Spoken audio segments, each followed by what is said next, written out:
गिबियावनो आं नोंथांमोननिसिम साबायखर बावहरबाय दिनैनि बे 8 मार्च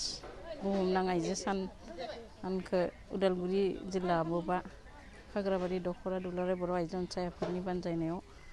खुंफुंनाय जाबाय। दिनैनि बे गोथार सानाव जोङो आइजो माहारिया थांखि लानानै खामानिफोरखौ मावलांनांगोन आरो दिनै बे थांखियानो जाहैबाय दिनैनि बे 8 मार्चनि गाहाय थांखियानो जाहैबाय थीमानो जाहैबाय जों आइजो माहारिया गोदोनि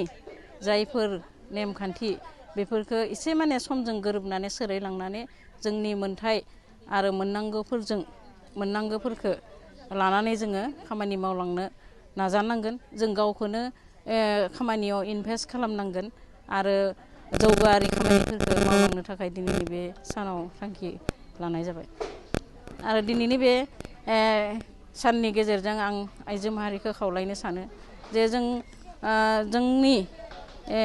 समाजारि रांखान्थियारि सोलोंथायारि मोनफ्रोमबो बिथिङाव जाहाथे जोंनि न'खरखौ जौगाहोलांनाय न'खरजों लोगोसे गथ' गथाय बा न'खरनि साफ्रोमबो सोद्रोमाफोरखौ जाहाथे जों मोनफ्रोमबो बिथिङाव समान भाबै जोङो जौगालांनो हायो बेखौ आङो हास्थायदों आरो जोङो जोंनि मोननांगौखौ जोङो बिख'नानै जों जाहाथे बाहागो लानो हायो आं बेखौनो आइजोफोरखौ खावलायनाय थाबाय। आं जिल्लानि बिबानगिरि बा दुलाराय बर' आइजो अनसाय आफादनि सासे मावथि हिसाबै बेखौनो बुंनो नागिरो जे जों नुनो मोनदों जे फारसेथिं जोङो जौगानायखौ नुदोंबाबो जोङो माखासे बिथिङाव उन जानानै दोङो। मानो होनबा जे जों नुनो मोनदों उन्दै उन्दै बैसोनि गथ' हिन्जावसायानो जा हौवासायानो जा जोङो निसा बुस्थुखौ बांसिन लानाय मोनदों। जौ जुवानि अनगायैबो जोङो ड्राग्स बायदिसिना आथिखालाव दिहुननाय पेकेटाव थानाय बायदिसिना मुवा बेसादफोरखौ जोङो बाहायनायखौ नुनो मोनदों। नाथाय बे बिथिङाव जों आइजो माहारि हिसाबै माखासे मावनांगौ दोङो। जों बे बिथिङाव जोङो दिनैनि बे दिनाव बे खामानिफोरखौबो मावो बेफोर जेंनाफोरखौबो सुस्रांनायनि थाखाय जोङो थांखि लागोन आरो बे बिथिङाव आङो नुनो मोनदों जे बेयाव जोङो गाहायै आथिखालनि समखौ नायोब्ला जोङो गाहायै बे बिथिङाव गावबा गाव बिमायानो बांसिन बिफान लानांगोन। जोंनि संगठननि अनगायैबो न'खरनि साफ्रोमबो बिमा बिफा साफ्रोमबो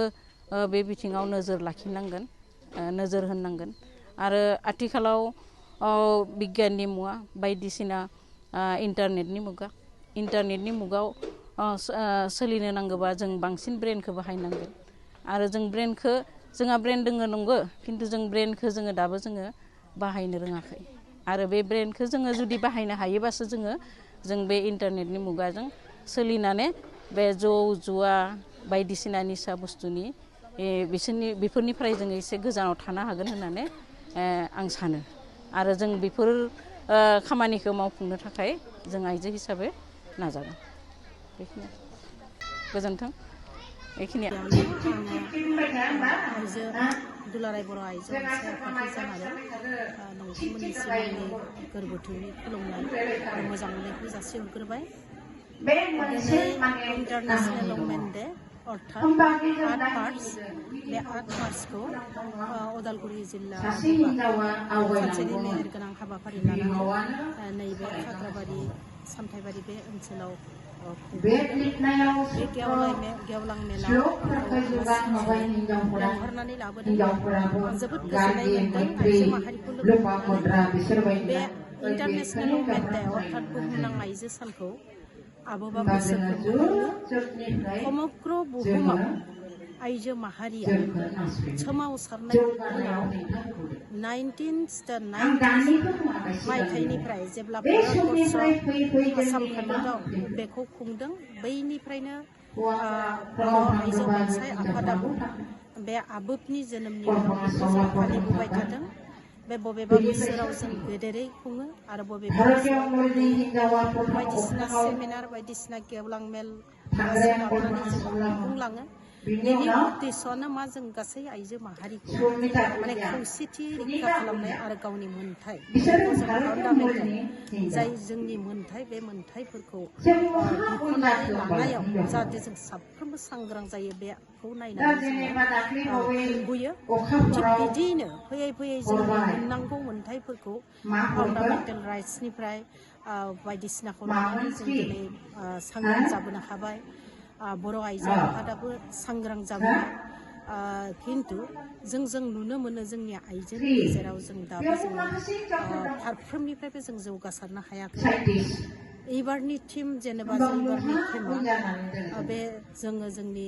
मोननांगौ गासैखौबो लाजोबनानै फारफ्रोमनिफ्राय बुथुमनानै जों बयबो खौसे जानानै खामानिखौ मावनो हानाय जेरै इउएनआ फोसावनाय इन्सपायार्स कनक्लुसन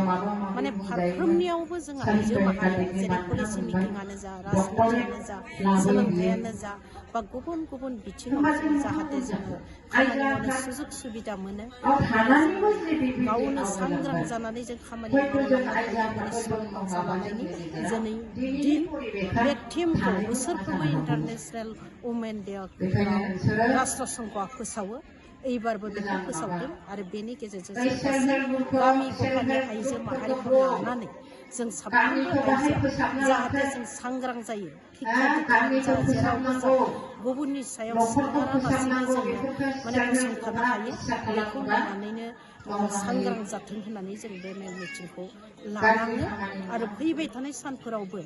जों जोंनि थाखानाय सान आबोनांगौ दिनफोरजों लोगोसे बे इन्टारनेशनेल वुमेनखौ जों खुंलांबाय थागोन होननानै आसा फारिदों आरो बेजों लोगोसे जोंनि बर' आइजोफोराबो माने जों मा मावनांगौ माबोरै थांना थालांनो हागोन जों माबोरैबा सांग्रां जानो हागोन बेफोर बाथ्राखौ मोनथिलांनो हायो बेखौ आं आसा खालामदों आरो हागोनबो साफ्रोमबो जुदि आइजोआ जुदि ओंखारबोयोब्ला जों मोनसे समाज मोनसे हारिनि जौगासारलांनो हागोन मानोना जुदि आइजो माहारिया जौगायाबा जेसेनो जों समाजखौ जौगाहोनो जौगाहोनो सिन्था खालामाबा बे फेलें जागोन ओंखायनो गिबियाव आइजो माहारिया जौगाग्रोनांगोन अब्लासो जोंनि हारिया हादरा देहा जौगासारगोन आं बेखौ आसा खालामो बेराम आजार जानाय सुबुंफोरनि थाखाय ईश्वर पलिक्लिनिक एन्ड रिसार्च सेन्टारा गोबां खाबुफोर लाबोदों बे ईश्वर पलिक्लिनिक एन्ड रिसार्च सेन्टाराव गोबां बेराम जानाय सोखानो हाग्रा मोजां रोंगौथि गोनां डक्टरफोर दं क'क्राझार सहरनि खारगामि निउ फ्लाइअभारनि साखाथियाव थानाय ईश्वर पलिक्लिनिक एन्ड रिसार्च सेन्टारा गोबां फेसिलिटिज एबा खाबुफोर फोसावदों ईश्वर पलिक्लिनिक एन्ड रिसार्च सेन्टारनि फेसिलिटिफोरानो जाबाय obstetrics and gynaecology general surgery orthopaedic surgery laboratory ultrasonography casualty paediatrics pathology pharmacy laparoscopy surgery NICU X-ray आरो ईश्वर पलिक्लिनिक एन्ड रिसार्च सेन्टारा 24 घन्टा जेब्लाबो खुलायै थागोन लांलाय लाबोलायनि एम्बुलेन्सआबो मोजाङै सार्भिस थागोन निखावरि सुबुंफोरनो ईश्वर पलिक्लिनिक एन्ड रिसार्च सेन्टारा रेहाय होनाय जागोन आरो बेराम आजारफोरखौ बे ईश्वर पलिक्लिनिक एन्ड रिसार्च सेन्टाराव मोजाङैनो देहाखौ फाहामथाय लाफैनो हागोन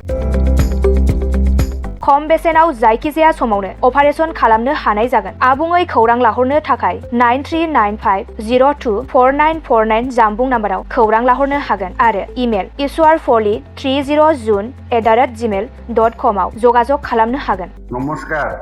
মই ঈশ্বৰ পলিক্লিনিক ৰিচাৰ্চ চেণ্টাৰৰ সুপাৰিনটেণ্ডেণ্ট ডক্টৰ CK ডিমাৰীয়ে কৈছোঁ আমাৰ এই ঈশ্বৰ পলিক্লিনিক ৰিচাৰ্চ চেণ্টাৰটো কোকৰাঝাৰৰ খাৰগাঁৱৰ ফ্লাইঅভাৰৰ তলতে এইটো নতুনকৈ আবাৰ স্থাপিত হৈছে এটা নাৰ্ছিং হোম ইয়াতে আমাৰ এই নাৰ্ছিং হোমত বিভিন্ন বিভাগৰ চিকিৎসা কৰা হয় যেনেকৈ অৰ্থ'পেডিক্সৰ আৰু গাইনক'লজি আৰু তাৰপিছতে জেনেৰেল চাৰ্জাৰী আৰু আমাৰ ইয়াতে জেনেৰেল চাৰ্জাৰী হোৱাৰ লগতে লেপাৰস্কোপিক অপাৰেশ্যনো হয় আমাৰ ইয়াতে সুবিধা আছে যেনেকৈ আমাৰ লেবৰেটৰী আছে এক্স-ৰে ছ'নোগ্ৰাফি এইবিলাক সম্পূৰ্ণ আমি ৰাইজক ছাৰ্ভিচ দিবৰ কাৰণে যুগুতাইছোঁ ৰাইজ আমাৰ ইয়াতে OPD যিটো মানে বহিৰ্বিভাগৰ ৰোগী চোৱা হয় সেইটো আমাৰ চোৱা হয়। তাৰোপৰি দিনে ৰাতিয়ে আমাৰ ইয়াতে অপাৰেশ্যন কৰা হয়। গোটেইখিনি সুবিধা আপোনালোকে পাব। ইয়াৰ উপৰিও যিসকল লোক আৰ্থিকভাৱে তেওঁলোকৰ দুৰ্বল, তেওঁলোকক আমি ৰেহাই ৰেটত আমি চিকিৎসা কৰিবৰ কাৰণে যত্ন কৰিম।